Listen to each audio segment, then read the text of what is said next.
Desde la ciudad de Cuauhtémoc, Chihuahua, México, los pastores y conferencistas internacionales Jaime y Selene Castillo le dan la más cálida bienvenida a este mensaje que sin duda enriquecerá su vida. Que nosotros relacionamos a Dios y a la vida espiritual desde el punto de vista personal de nosotros, ¿verdad? Y eso es, yo busco a Dios porque tengo una necesidad de que Él me sane, porque tengo una necesidad de que Él me ayude, porque yo tengo una necesidad de que Él me cuide, porque yo tengo una necesidad de tener vida después de la muerte, tener la vida eterna. Entonces, siempre buscamos a Dios para que Él satisfaga una necesidad. Así que cuando pasamos por apuros o cuando más problemas tenemos, es cuando más nos acercamos a Dios.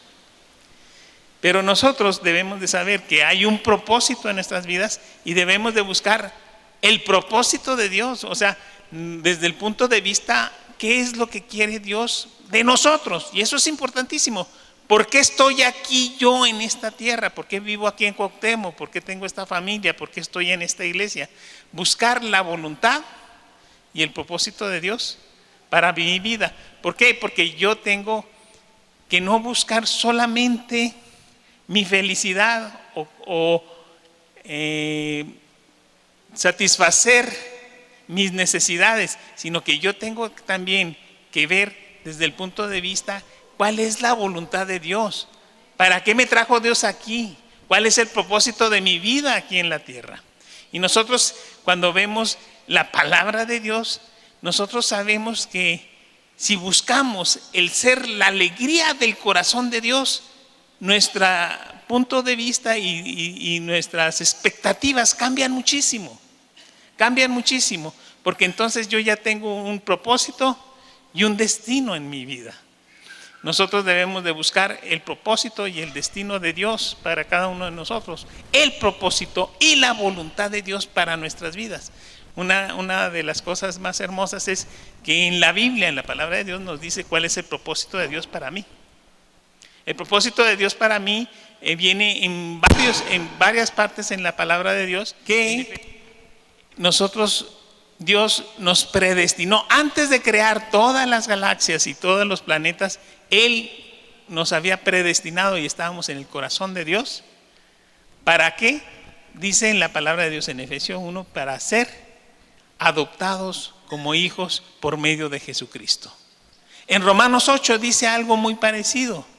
Dice todas las cosas, 8:28 dice, todas las cosas ayudan a bien a los que aman a Dios, a los que en su propósito Dios llamó.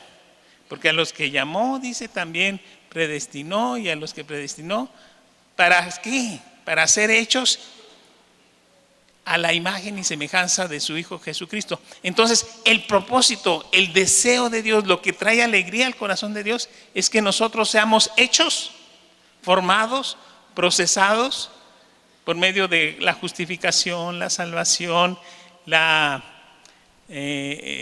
glorificación de nuestras vidas, la justificación, ¿verdad? Todos esos procesos que nosotros pasamos y que se mencionan en Romanos 8 y en Efesios 1.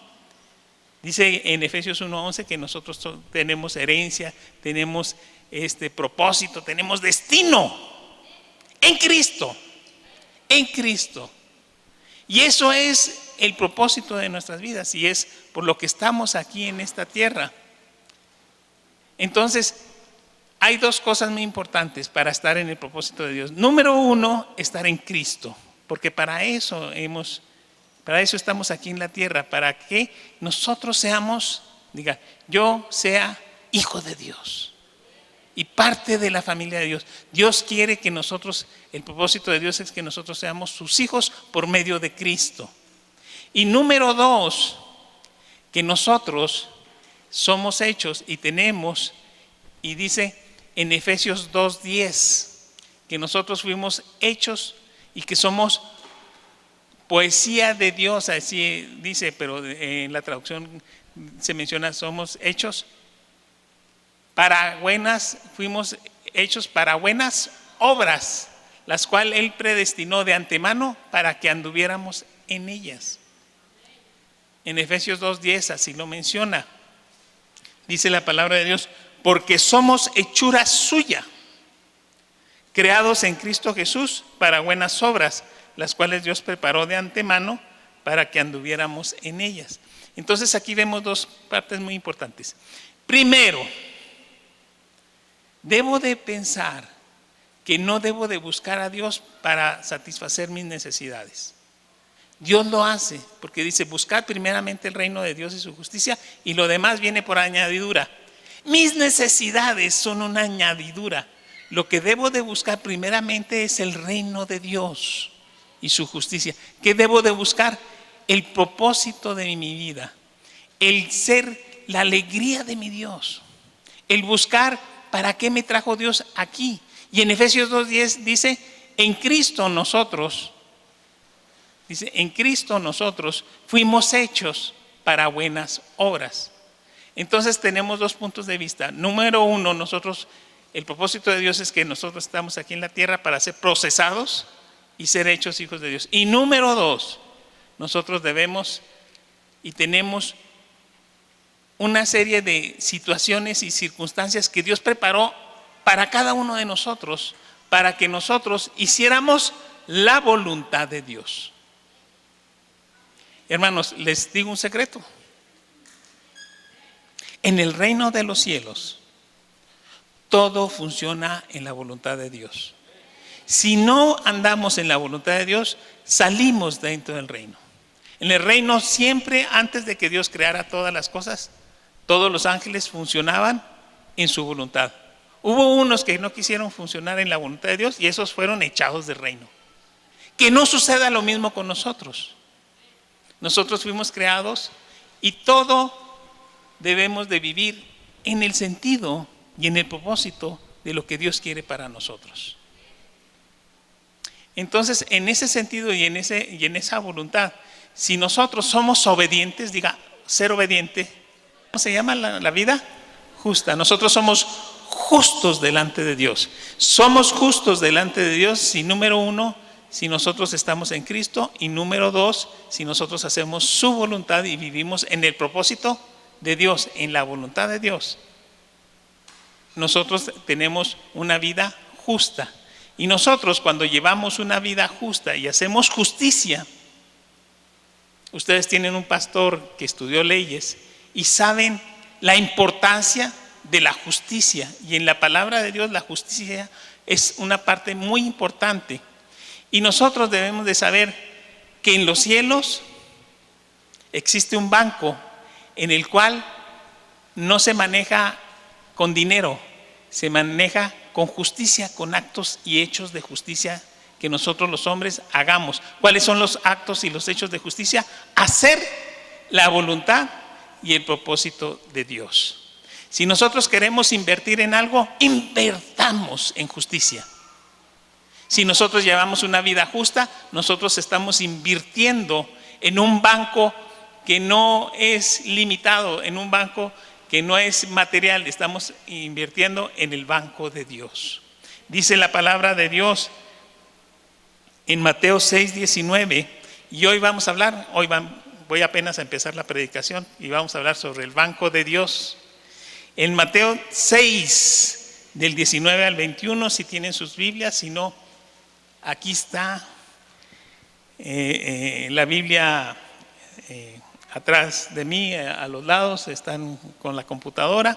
Dice en Mateo 6:19, dice, no os hagáis tesoros en la tierra, donde la polilla y el orín corrompen, donde ladrones minan y hurtan, sino haced, ¿qué? Tesoros en el cielo, donde ni la polilla ni el orín corrompen, y donde ladrones no minan ni hurtan, porque donde está vuestro tesoro, ahí estará, ¿qué? Vuestro corazón. Nosotros debemos de invertir, nosotros debemos de depositar nuestra vida, nuestras ganas, nuestro corazón en el reino de Dios. Ahí en 2 de Corintios capítulo 9, versículo 6 en adelante, estamos y hemos oído el versículo que siempre se habla de la ofrenda. Cada uno dé como propuso en su corazón, no con tristeza ni por necesidad, porque Dios ama al dador alegre. Ese versículo yo me lo sé desde niño. Ese versículo es el que usamos siempre para recoger la ofrenda, pero no vemos que hay un sentido y un significado más profundo, porque segunda de Corintios capítulo 9, versículo del 9 al 11, habla algo más profundo, algo más grande, que es la bendición de Dios si nosotros somos generosos al dar. Y eso acumula en el banco de Dios la justicia de nuestra vida. O sea, el ser obedientes a Dios. Y lo relaciona con la bendición del Salmo 112. O sea, les voy a decir dos cosas. Segunda de Corintios 9, que lo escribió Pablo, relaciona la bendición de ser generosos con el Salmo 112. Están comunicados. Son dos versículos. Uno se escribió 1000 años antes y otro después. Pero uno fue antes de Cristo, otro fue después de Cristo. Pero los dos guardan una bendición de vida. Una bendición tremenda para todos los que son obedientes y que invierten en el banco de Dios. Vamos a leer primero lo que Pablo escribió sobre ese versículo que decimos desde niños y que ya lo decimos como una frase cliché para recoger las ofrendas y que ya no pensamos tanto en eso, sino que decimos: cada uno dé como propuso en su corazón, no con tristeza ni por necesidad, porque Dios ama al dador alegre. Pero vamos a ver el sentido más profundo y todo lo que es desde el principio hasta el sentido que le quiere dar Pablo de una bendición y de un tesoro para nosotros, para que seamos bendecidos con el Salmo 112. Y vamos a leer 2 Corintios 9 del 6 en adelante, dice: pero esto digo, el que siembra escasamente, también segará escasamente, y el que siembra generosamente, generosamente también segará.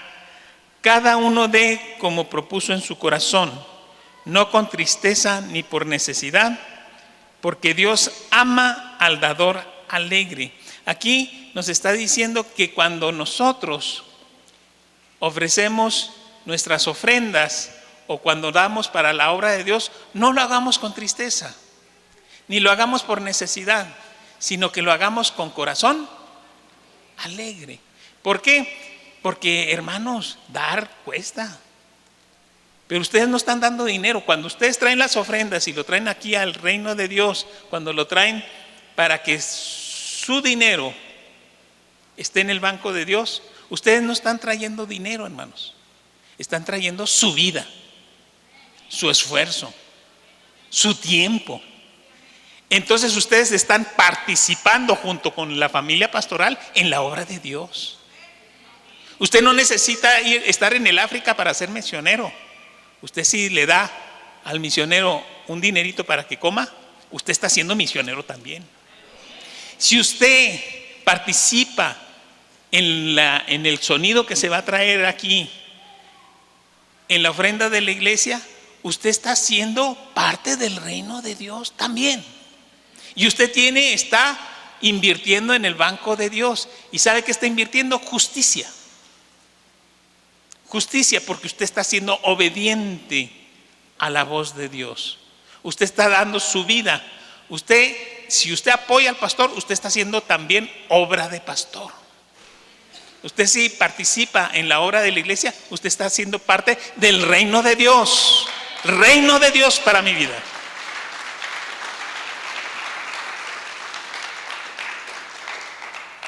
Entonces, hay una invitación a que no lo hagamos con tristeza, que no lo hagamos por necesidad, que lo hagamos de corazón, porque Dios ama al dador alegre. Y luego dígame, ¿por qué? ¿Por qué? Sigue el versículo que sigue. Dice: y poderoso es Dios para hacer, diga, esto es para mí, que abunde en vosotros toda gracia, Gracia son regalos de Dios que no tienen precio, que no tienen valor, porque es mucho más valor que el que podamos limitar con dinero. Entonces dice, poderoso es Dios para hacer que abunde en vosotros toda gracia.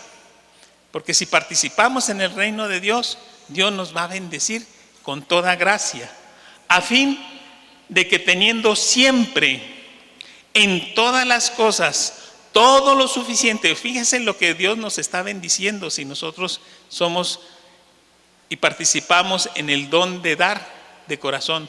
Vamos a ser partícipes, dice aquí, teniendo siempre en todas las cosas todo lo suficiente, abundáis para toda buena obra. Y como está escrito, dice, escrito está, diga, escrito está.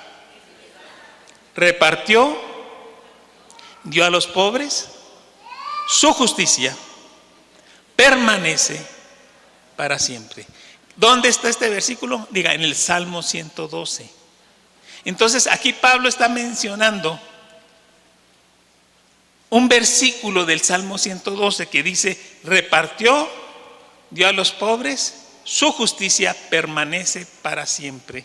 Está hablando del Salmo 12. Diga, el Salmo 112 es una bendición para mi vida.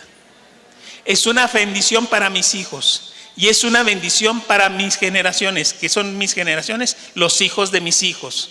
El Salmo 112 establece que mi justicia, la justicia, nosotros no somos perdonados, nosotros somos justificados delante de Dios. Está incluyendo mi salvación. Permanece para siempre si hago la voluntad de Dios. En el Salmo 112, lo vamos a leer. Dice, el que da semilla, en el versículo que sigue, dice, el que da semilla al que siembra, pan al que come, proveerá y multiplicará vuestra sementera y aumentarán los frutos de vuestra justicia. ¿Qué aumentará? ¿Los frutos de qué? ¿De nuestra qué?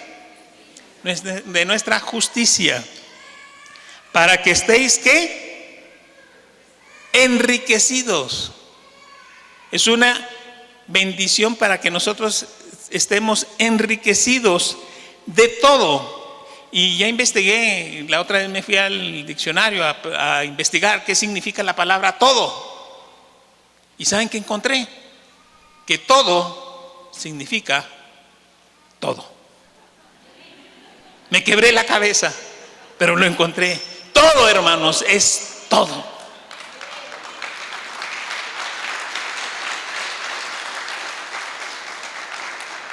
Para que estéis enriquecidos en todo, para toda liberalidad, la cual produce por medio de nosotros acción de gracias en Dios.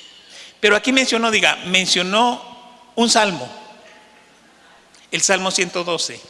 Hermanos, si Pablo está mencionando el Salmo 112 es porque el Espíritu Santo le está diciendo, hijito, vete al Salmo 112.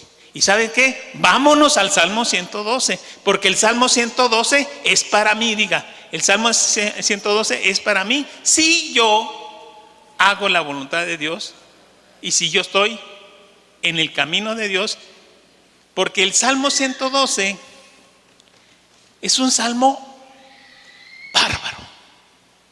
Es un salmo que trae una bendición no para mí solamente, sino para mi generación, para mis hijos y para los hijos de mis hijos. ¿Quién quiere tener una generación bendecida? Salmo 112. Y aquí Pablo nos lo está mencionando. El Salmo 112 es para el dador alegre, el que está participando y el que está, dice, atesorando en el banco de Dios frutos de justicia. Vamos a leerlo todo el Salmo 12. Bueno, del 1 al 9 versículos. ¿Sí me acompañan? Imagínense, imagínense que cuando lo está leyendo, el varón que está hablando del Salmo 12, quítele el retrato y pónganse su carita de ustedes allí en el Salmo 112. Diga, el Salmo 112 soy yo, diga. El Salmo 112 es mi legado. El Salmo 112 diga, es para mí. El Salmo 112 es para que yo lo tome. El Salmo 112 es para que yo lo viva. Bueno, vamos a leerlo porque aquí está, aquí lo refirió Pablo. Dice, repartió Dios a los pobres, su justicia permanece para siempre. Es el Salmo 112. Dice, bienaventurado el hombre, en dado caso la mujer, ¿verdad? Si no vino con su esposo, bueno, pues se la perdió, usted lo toma. Bienaventurada la mujer también. Bienaventurado el hombre que teme a Jehová y en sus mandamientos se deleita en gran manera. Su descendencia, diga, mis hijos y mis nietos, será poderosa. ¿Qué va a ser? Poderosa en la tierra. La generación de los rectos será ¿qué? Bendita. Bienes y riquezas hay en su casa. Y su justicia, aquí está, y su justicia permanece para siempre. Resplandeció en las tinieblas, luz a los rectos. Es clemente, misericordioso y justo. Aquí está hablando del hombre que teme a Jehová. El hombre de bien tiene misericordia y presta. O sea que ustedes ya no van a ser los que piden, ahora van a ser los que prestan. Y es muy diferente el andar pidiendo que el andar prestando. Y dice, ustedes se van a pasar del otro lado, de los que prestan, ¿verdad? Gobierna sus asuntos con juicio, por lo cual no resbalará jamás. En memoria eterna será el justo. No tendrá temor de malas noticias. Su corazón, diga, mi corazón estará firme, confiado en Jehová. Asegurado está su corazón, no temerá hasta que vea en sus enemigos su deseo. Ay, estará. Ay, ni quiero pensar en eso.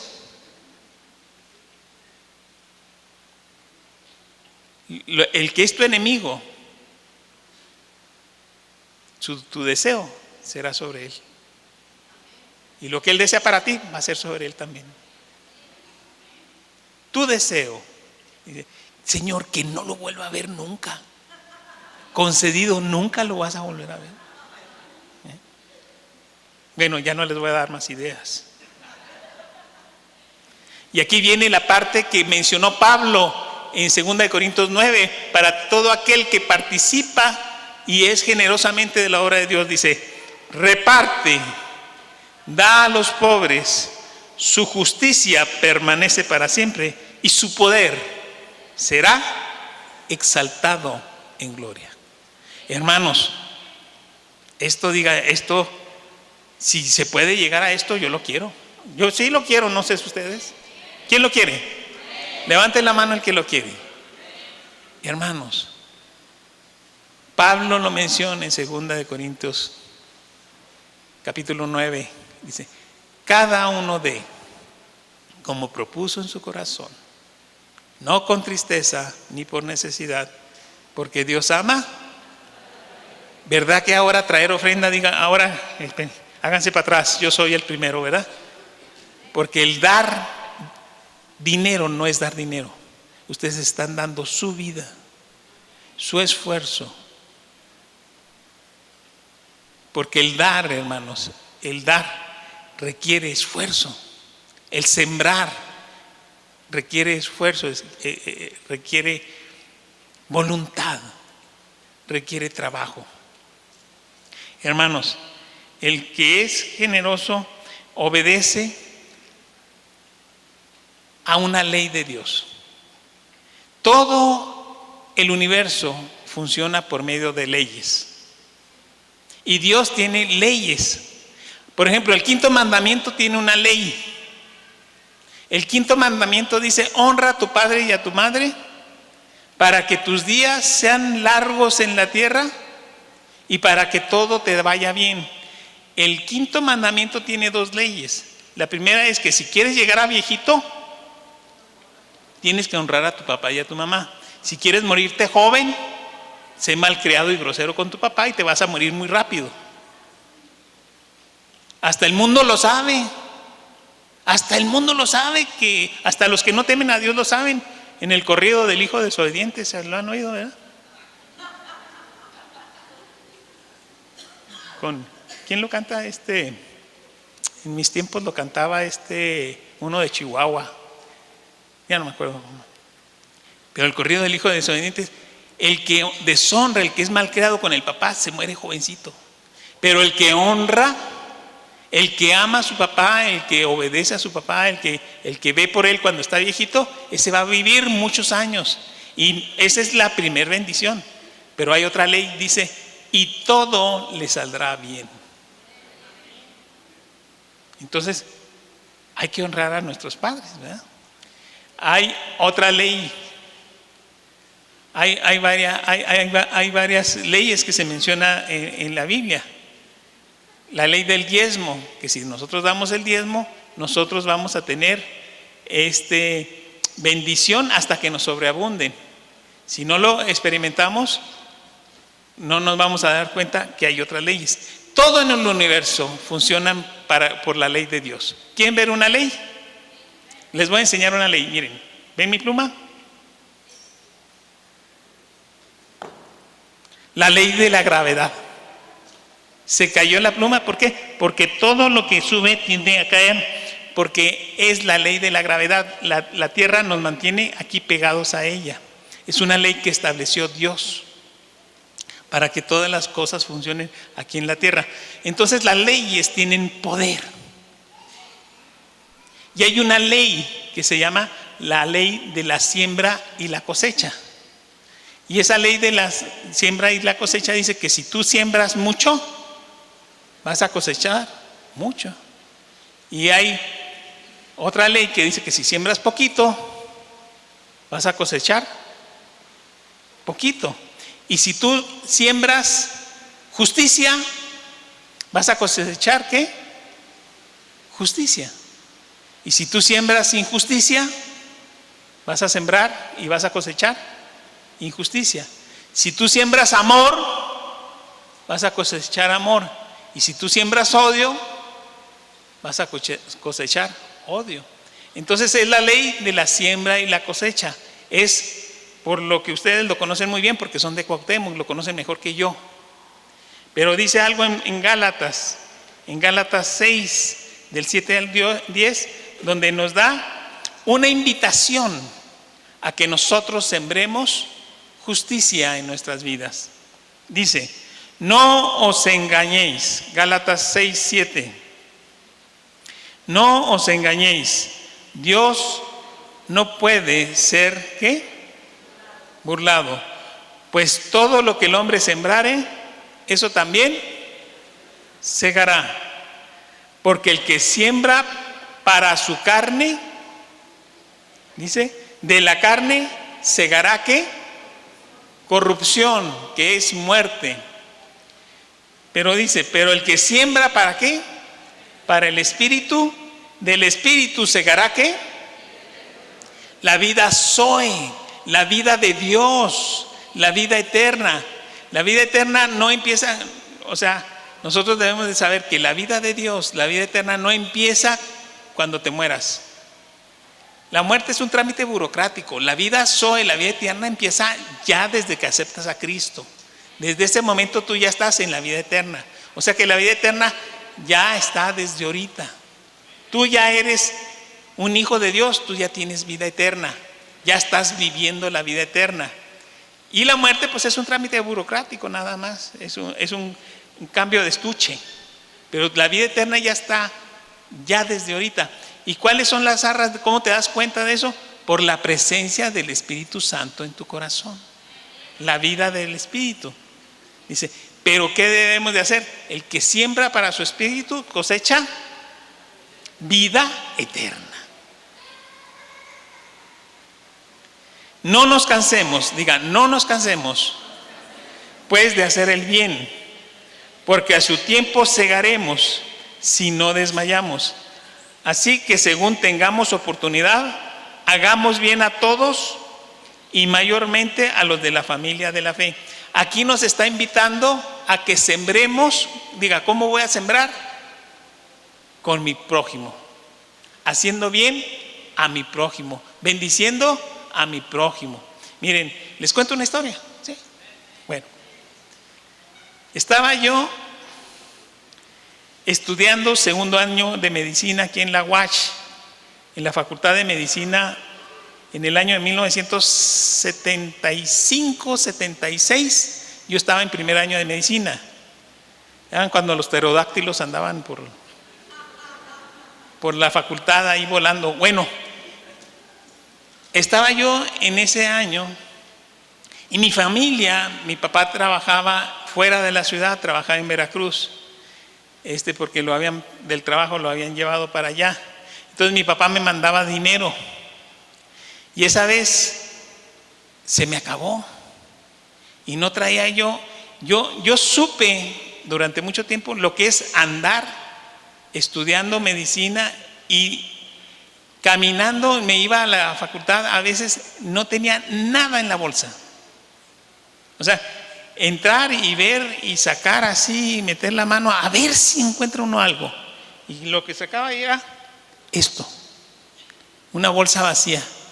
Eso lo experimenté yo cuando estaba en segundo año de medicina. No tenía nada. Y veía a mis amigos y se me antojaba ir a tomarme una coca al parque para estudiar anatomía o a estudiar fisiología ahí y no tenía nada. Pero me llegó, fui a visitar a un tío, fui a visitar a un pariente y me dio 50 pesotes de aquel tiempo. Uy, dije, de aquí no me compro una soda, me compro una caja de sodas, ¿verdad? Y andaba yo feliz. Y andaba yo por la facultad, iba ya para mi casa, para el departamento donde vivía. Y me encuentro un niño, un jovencito de 10 años llorando en la calle. Estaba llorando en la calle. Y le digo, ¿por qué lloras? Me dice, es que mi papá me trajo, yo soy de Juárez, estaba con mi mamá y mi papá me trajo acá a Chihuahua y aquí me abandonó. Tenía problemas familiares. Y lo abandonó su papá en Chihuahua y ahí está el pobre niño por un pleito familiar y dije, y yo quiero irme con mi mamá. ¿Y dónde está tu mamá? En Juárez. Y estaba llorando. Dije, bueno, pues vamos a la central camionera a ver cómo le hacemos para mandarte a Juárez. Y me fui a la central camionera con él y le compré el boleto a Juárez. Costaba 40 pesos. Me sobraron 10, pero con eso le compré un lonche. O sea, me volví a quedar sin nada. Y le dije, vete. Y adiós a mis 50 pesos también. Bueno, pues me fui allá cerca de la central camionera, vivía una tía, una hermana de mi mamá, que siempre que cuando hacía cena me decía, quédate, ¿gustas unos frijolitos? Le digo, sí, tía. Entonces, ahí voy a ir a cenar con mi tía. Entonces me fui mi tía estaba casada con mi tío Alfredo, se llamaba el tío Alfredo. Era un tío malo con ganas. Golpeaba a los hijos, era mujeriego, borracho, era terrible el tío. Yo nomás lo veía y los hijos lo veían y salían corriendo. Era malo. Era tremendo el tío. Era de los que no saludaban, de que llegaban y así. Y cuando llegué a la casa de mi tía, pues llegué así. Y el tío malo, el tío que siempre me despreció, se acercó y me dijo, ven para acá. Y sacó de su cartera un billete de 50 pesos y me lo dio. Toma, la primera y la última vez que me dio algo. Y yo le dije a Dios, Dios, qué rápido me lo devolviste. Y lo que más me sorprendió es a quién utilizó para que me lo devolviera.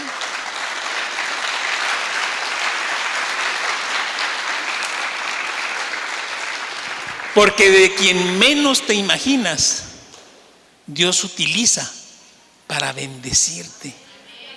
Dice la palabra de Dios una cosa muy importante que debemos nosotros saber.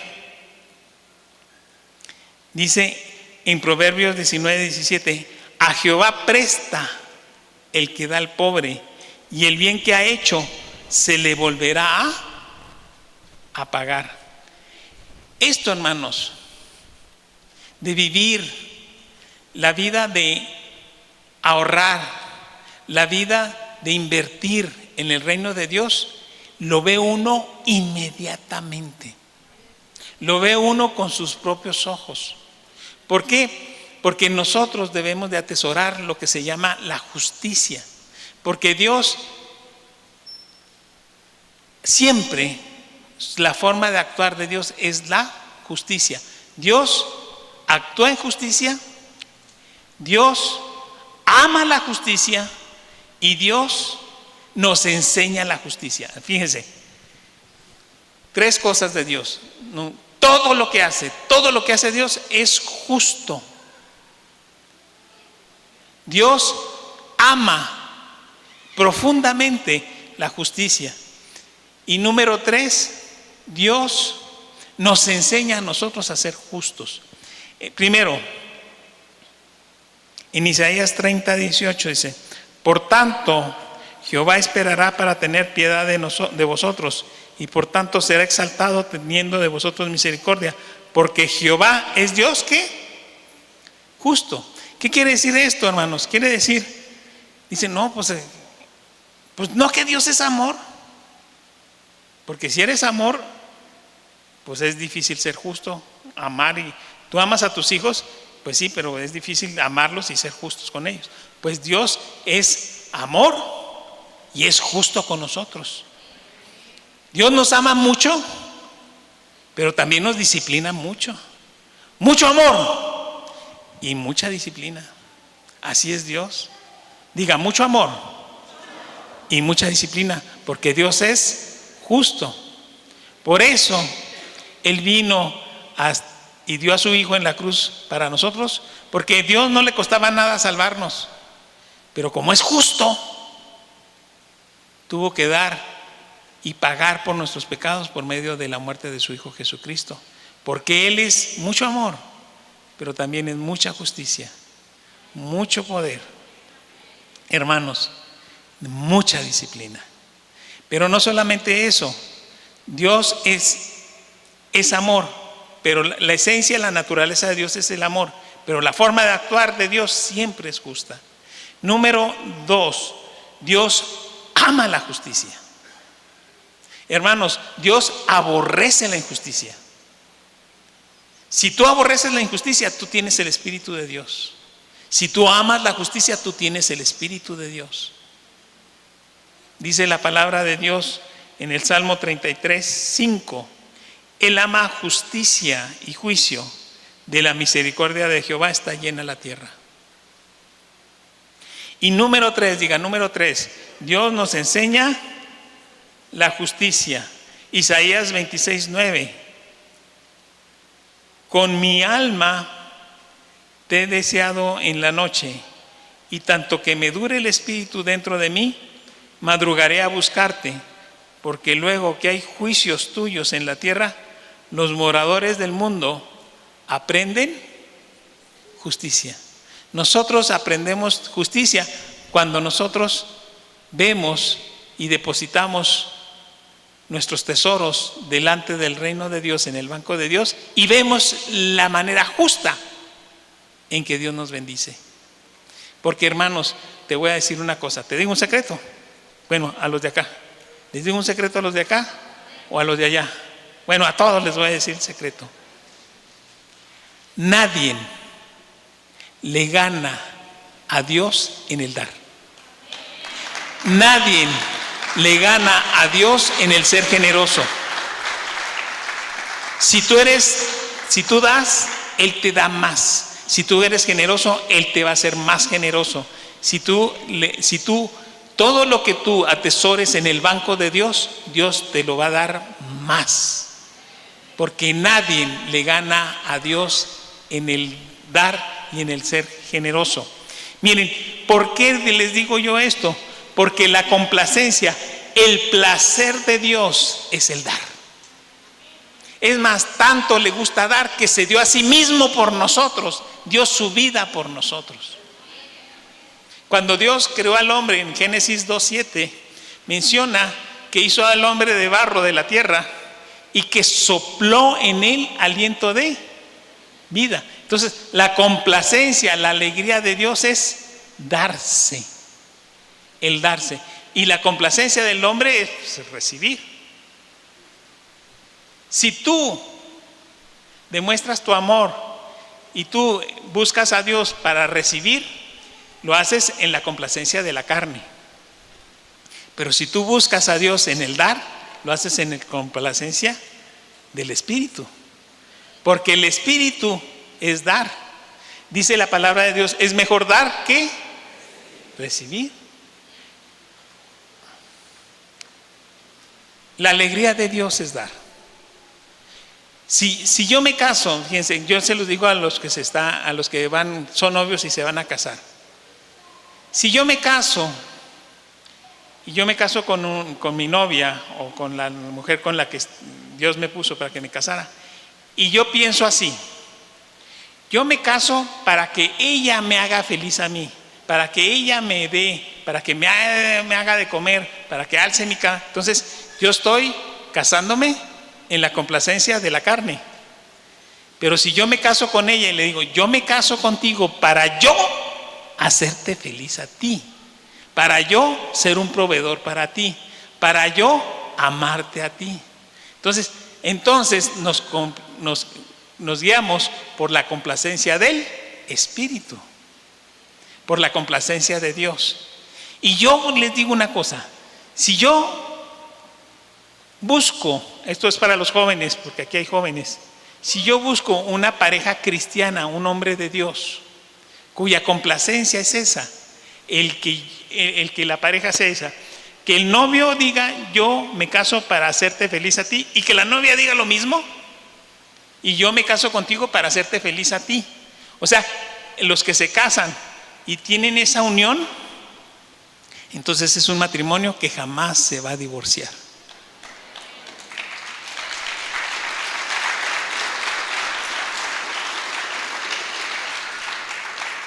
Si yo me uno con Dios en ese pensamiento y yo le digo, Dios mío, tú me hiciste tu hijo para hacer tú feliz, ahora yo me uno a ti, Dios, para hacerte yo feliz a ti. Si tú buscas a Dios y estás en la complacencia de querer darle a Dios y ser la alegría de Dios y darle todo lo mejor de ti a Dios, entonces Dios también va a ser la alegría para ti. Y en esa alegría se va a formar una unión que nadie va a poder romper.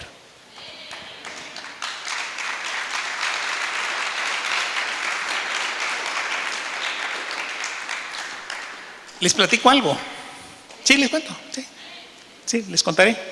Bueno, miren, a mí me tocó una crisis en el año 94, cuando estaban mis hijos pequeños, en la cual yo perdí mi casa. O sea, mi casa yo tenía, con mi casa la había comprado a plazos, como se compran las casas, y yo llevaba pagándola 5 años, le iba a pagar para 10 años, o sea, compré un plazo para comprar mi casa, una hipoteca de 10 años, llevaba pagándola 5 años, 4,000 pesos al mes. Hubo una crisis en el 94 y me llega una carta del banco que me dice, doctor Servando Villazón, ya usted no nos debe 5 años, ahora nos debe 15 años más. Y ya no va a pagar usted 4,000 pesos, ahora va a pagar 7,000 pesos al mes. Yo agarré la carta y me quedé así sentado y empezaron las lágrimas a caer. Yo pensé que me iba a quitar una hipoteca ya de 5 años y ahora la tenía por 15 años y casi por lo doble. Y eso le pasó a toda la gente de aquel tiempo. ¿Qué pasó? Pues nadie pagó, ¿verdad? Pero bueno. En ese momento yo dije, tengo que hacer algo. Dije, me voy a hacer una casa, porque esta ya prácticamente ya no es mía. Entonces vendí mis carros, pedí un carro prestado viejito a mi suegro y con esos carros di el enganche de un terreno y dije, ahora no voy a comprar casa, ahora la voy a hacer yo.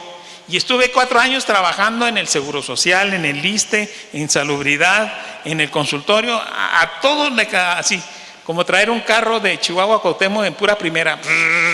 Así me aventé 4 años. Dije, hijitos, no vamos a ir a restaurantes, nos vamos a ahorrar todo porque tenemos que tener casa. ¿Y saben qué? Dios me dio esa casa y me dio una casa que vale lo triple o lo cuádruple de lo que teníamos antes. Pues me hice mi casa y ya cuando hice mi casa y todo dije, ahora sí, a descansar. Estaba yo cansadísimo de haber trabajado y haberme desvelado por 4 años, así muchísimo. Entonces yo tenía a mis hijos y dije, por fin vamos a tener unas vacaciones, vámonos a Puerto Vallarta. Y le dije a mi esposa, mira Karime, le dije, sí la conocen a Karime, ¿verdad? Sí, no es mi hija, es mi esposa. Bueno, le dije, mira, le dije, quiero que agarres a los niños, dije, y te los lleves a la alberca. Y yo quiero meterme al cuarto del hotel, cerrar las ventanas y quiero saber lo que es dormirse un día entero. Meterse a la cama y no salir de la cama. Una cura de sueño. Quiero saber lo que es descansar. Un día, dije, un día entero, así de flojonazo, de descansar, lo que se llama descansar como gente decente, así, acostarme, ponerme mi pijama y dormir, descansar. Me dijo, sí, cómo no, vámonos. Llegamos al hotel, un hotel precioso. Mis hijos salieron disparados como flechas a la alberca, nomás se vieron así, corriendo a la alberca. Y mi esposa también se fue con ellos. Y cuando yo iba al cuarto, veo que mis hijos me dicen, papá, mira qué bonito la alberca, mira qué preciosa está. Y empezaron a jugar con mi esposa ahí. Y me empezaron a decir, vente papá, vente. ¿Y saben qué hice yo? Adiós hotel, adiós cuartito, adiós dormida. Y vámonos. Y me puse el traje de baño y me tiré un clavado con ellos. Dije, ¿por qué? Porque hay más complacencia, hay más placer en el dar que en el recibir. Hay más alegría, hermanos. La alegría del dar, hermanos, es una alegría de Dios. Por eso, hermanos, Dios, cuando uno da, uno está en la alegría del Espíritu. Hay un versículo muy bonito, es el Salmo número 20, del 1 al 5, que se habla, que se lee también en las ofrendas a veces. El Salmo 20, versículo del 1 al 5 dice, Jehová te oiga en el día del conflicto. Que dice que Jehová, ¿qué? Te oiga en el día del conflicto. El nombre del Dios de Jacob te defienda. Qué bonito es que Dios nos defienda. A veces queremos que nos defienda alguien, pero cuando Dios te defiende bien. Te envía ayuda desde el santuario y desde Sión te sostenga. Haga memoria de todas, ¿qué? Tus ofrendas y acepte tu holocausto. Te dé conforme el deseo de tu corazón y cumpla todo tu consejo. Nosotros nos alegraremos en tu salvación y alzaremos bandera en el nombre de nuestro Dios. Que conceda a Jehová todas tus peticiones. Ahora, les voy a decir una cosa. ¿Qué tiene que ver la ofrenda en el día del conflicto? Pues para Dios es importante la ofrenda y te libra en el día del conflicto. Hermanos, cuando estamos el día del conflicto, Dios quiera que nunca llegue. Dios quiera que nunca tengamos un problema feo. Dios quiera que no llegue el día en que estemos en situación de ir a un juzgado o ir a un hospital o ir a oír un diagnóstico horrible pero ese día tú le puedes decir: Dios mío, acuérdate de que yo tuve un corazón generoso delante de ti. Que Dios se acuerde de todas tus ofrendas, porque del día malo, el día del conflicto, el que te va a librar es Dios. Así le pasó al rey Ezequías. El rey Ezequías estaba enfermo y le dijeron los doctores de aquel tiempo: doctor, rey Ezequías, le dijo el doctor, ¿sabe usted contar? Dijo: sí sé contar. Pues cuéntese, porque ya usted ya va para afuera, usted ya va de salida. Bueno, vamos a leer la historia, vamos a ver. Isaías 38 del 1 al 3 dice: en aquellos días Ezequías se enfermó de muerte, y vino a él el profeta Isaías, hijo de Amós, y le dijo: Jehová dice así: ordena tu casa, porque morirás y no vivirás. Entonces volvió Ezequías su rostro a la pared e hizo oración a Jehová y te dijo: oh Jehová, te ruego que te acuerdes ahora que he andado delante de ti en verdad y con íntegro corazón, y que he hecho lo que ha sido agradable delante de tus ojos. Y lloró Ezequías con gran lloro. Miren, Ezequías se enfermó, ya era un rey ya entrado en años, pero se enfermó de una enfermedad que no tiene solución, de una enfermedad incurable. Pudo haber sido un cáncer, pudo haber sido una enfermedad del hígado, pudo haber sido una enfermedad terminal. Y el profeta llegó y le dijo: dice Dios que vayas administrando tus casas, que vayas poniendo todo tu herencia, que vayas ordenando todo, repartas todos tus bienes a tus hijos como debe de ser, tu heredad, porque vas a morir. Y Ezequías se puso triste porque no quería morir, quería vivir unos años más. Y volvió su rostro a Dios y le dijo: Señor, acuérdate que en tu banco yo tengo unos depósitos, porque cuando yo fui rey hice todo dentro de tu voluntad, y todo lo que tú me decías yo lo hice, y fui justo. Tengo abonos de justicia, tengo depósitos de justicia, fui justo delante de ti e hice todo lo que pude correctamente delante de ti. Acuérdate de mis ofrendas, acuérdate de lo que yo he depositado, acuérdate de mis frutos de justicia. Y se puso a llorar. Y le dijo Dios a Ezequías: no pasó ni 15 minutos cuando el profeta Isaías le dijo: devuélvete, dile al rey Ezequías que le doy 15 años de vida más. 15 años de vida más.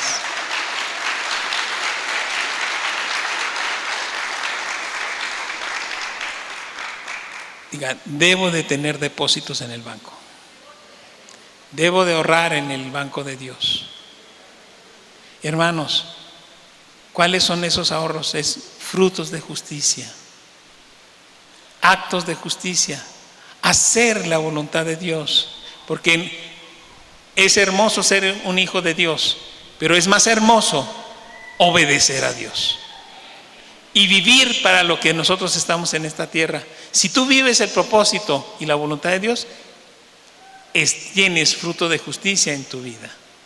Nosotros debemos de acordar, dice en Hebreos 6:10, dice: porque Dios no es injusto para olvidar vuestra obra y el trabajo de amor que habéis mostrado hacia su nombre, habiendo servido a los santos y sirviéndolos aún. ¿Quieres tener tesoros en el cielo? Dios no es injusto, Dios se va a acordar. Ofrenda tu vida a la obra de Dios. Ofrenda tu dinero a la obra de Dios. Ofrenda en hechos a la obra de Dios. Atesora. Les platico una historia personal. Yo se los puedo decir porque lo he vivido.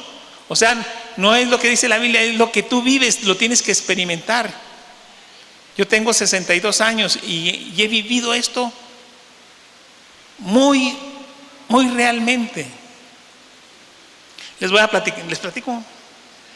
Bueno, miren, esto me sucedió a mí. Yo tengo 2 hijos. Una hija tuve primero, la tuvimos como a los 2 años de estar casados, nació mi hija Ana Karen. Y nació mi hija Ana Karen y era la ilusión, la alegría de mi corazón. Y nos estaba viendo bien el trabajo, había bendición. Y sucedió que nos embarazamos de otra niña. Y llegando a cierta etapa del embarazo, perdimos esa bebé que íbamos a tener. Para mí fue algo doloroso porque yo vi cómo se perdió esa criatura, que era mi hija. Entonces para mí fue muy doloroso. Después pasó el tiempo, quisimos tener otro y no se logró. Quisimos volver a tener otro hijo y pasaban los años y ya mi esposa no podía embarazarse. Las complicaciones que había habido y los problemas que había habido en sus embarazos no permitían que ella se pudiera volver a embarazar. Y una noche yo me puse a llorar. Estaba yo llorando y me dijo mi esposa: no llores, mira, tenemos a la niña. Es una gran bendición. Y yo dije: sí, es cierto, tengo una hija hermosa. Me consoló mi esposa y me consolé yo. Dice: Dios ha sido bueno con nosotros. Sí, ha sido bueno. Y si nos quedamos con una hija, nos quedamos con una niña. Y yo me consolé y se me olvidó eso. Pasó que en esos días estaba yo en mi consultorio cuando llegó un pastor y me dijo: Servando, ¿sabes que me traje la esposa de un pastor que operaron en Jiménez, Chihuahua? Es diabética. Y llegaron a mi casa porque se sienten muy mal. Y noté algo, dice, los hospedé en el cuarto de mi casa y el cuarto huele horrible, dice, huele como huelen los burros muertos en la carretera, así apestó todo el cuarto. Y viene la señora muy mal. Entonces le dije: ¿dónde está? En mi casa. Bueno, voy para tu casa. Y me fui a su casa a verla y estaba acostada esta mujer que había tenido su hijo de cesárea. Y le reviso la herida y estaba ya abierta y estaba saliendo pus, pero parecían ríos de pus. Y estaba la infección, pero bien horrible, bien seria. Y le dije: ¿tienen servicio médico? No, no tienen. Dije: ella se tiene que atender y se tiene que operar ya. Le dije: porque si no, se va a morir. Y la señora venía con su mamá, no venía el pastor se quedó en Jiménez y venía con su mamá. Y le dije: aquí la interno en el sanatorio Palmore. La interné y la metí a operar esa misma noche. Cuando abrí, estaba todo abierto, así, todo lleno de pus. Llegaba la infección hasta la cavidad abdominal. Bueno, le tuve que hacer un lavado así que nosotros le decimos así, exagerado. Y ya que lavamos y que limpiamos y todo, dejamos la herida abierta, porque se tiene que dejar abierta, y la dejamos internada. Le pusimos antibiótico y cuando fui me dijo la señora: doctor, no tenemos dinero. Dije: no se preocupe, aquí yo me arreglo con el hospital, a ver cómo me va. Entonces fui al hospital y le tuvimos que poner 2 antibióticos de los caros. Y todos los días iba yo y la curaba en la mañana, a mediodía y en la noche.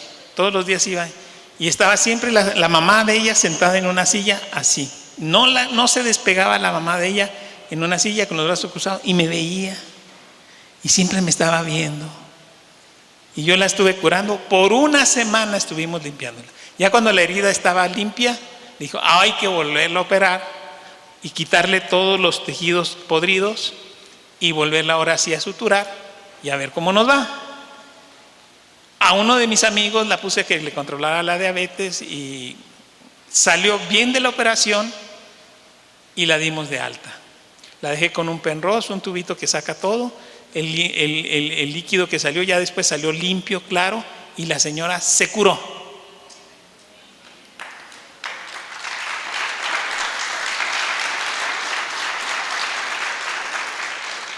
Cuando fue al hospital, cuando fue a la consulta, cuando le quité los puntos, le dije, señora, eso es todo ya, usted ya, gracias a Dios, le dije, gracias a Dios, nos fue bien. Yo tuve que cooperar ahí no solamente con mi trabajo, sino con un pago ahí del hospital bastante elevado. Bueno, tuvimos que cooperar. Y cuando se iba, se devolvió la mamá. Y la mamá no hablaba, pero esa vez habló. Y me dijo, doctor, lo que usted ha hecho por mi hija no tiene precio. Y le voy a pedir un favor, doctor. Me dijo, yo quiero que usted me pida algo que tenga usted en su corazón, una petición especial que usted tenga en su corazón. Y yo voy a orar, dijo, y yo le voy a pedir a Dios de tal manera que Dios me va a oír y va a escuchar la oración, porque yo no tengo con qué pagarle a usted, pero yo sé que Dios me va a escuchar y que va a oír el clamor mío, y sé que le va a conceder eso que usted quiere. En ese momento, hermanos, del banco de los cielos me estaban dando un cheque en blanco y Dios me estaba diciendo, ponle los ceros que tú quieras, ponle el nombre que tú quieres. ¿Y saben qué pedí yo? Luego agarré el cheque y luego le puse allí un hijo. Le dije, si yo sé muy bien lo que yo quiero, a mí no me hace falta nada, a mí me hace falta algo.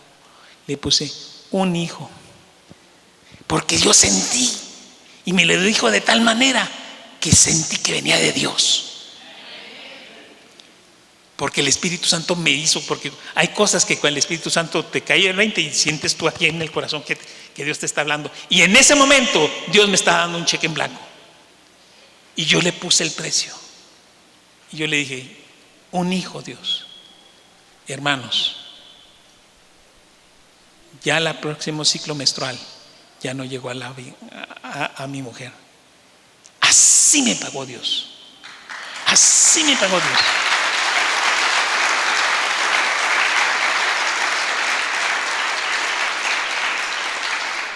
En menos de un mes ya mi esposa está embarazada y tuvimos un hijo, hasta le puse varón, un hijo varón.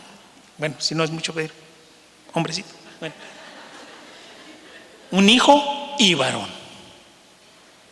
Precioso, un hijo precioso. ¿Por qué? Porque invertimos en el banco de Dios, hermanos. El invertir, el trabajar, el dar, cuesta. Si no te cuesta, no vale la pena. Que te cueste. Así cuando David le compró un terreno a un varón para poner un altar a Dios, le dijo, te lo regalo. No, véndemelo, que me cueste. Hermanos, que te cueste. Que te cueste. Las bendiciones de Dios, el invertir, el trabajar. Ustedes saben, ¿quieren una huerta grandota? Trabajen mucho. ¿Quieren una huerta chiquita ahí en el patio? Trabajen poquito. ¿Quieren una bendición grande delante de Dios? Échenle ganas. échenle ganas. Y sin esperar nada de nadie. Porque yo cuando ayudé a esta mujer, no estaba yo pensando que Dios me fuera a dar algo. No lo hice. Lo hice por amor a mi Dios. Lo hice porque yo quería hacer una alegría en el corazón de mi Dios. Pero yo nunca pensé que Dios me fuera a dar lo que me dio. Nunca pensé que Dios me fuera a dar un hijo que ya no podíamos tener.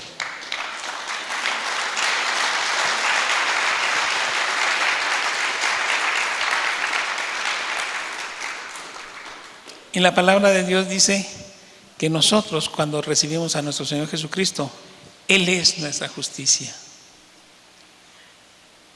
Y nosotros sabemos que cuando recibimos a Cristo, nosotros somos parte de ser hechos hijos de Dios. Pero debemos, hermanos, ver por el bien de los demás. Tengo que ver por el bien de mi pastor, que mi pastor esté bien.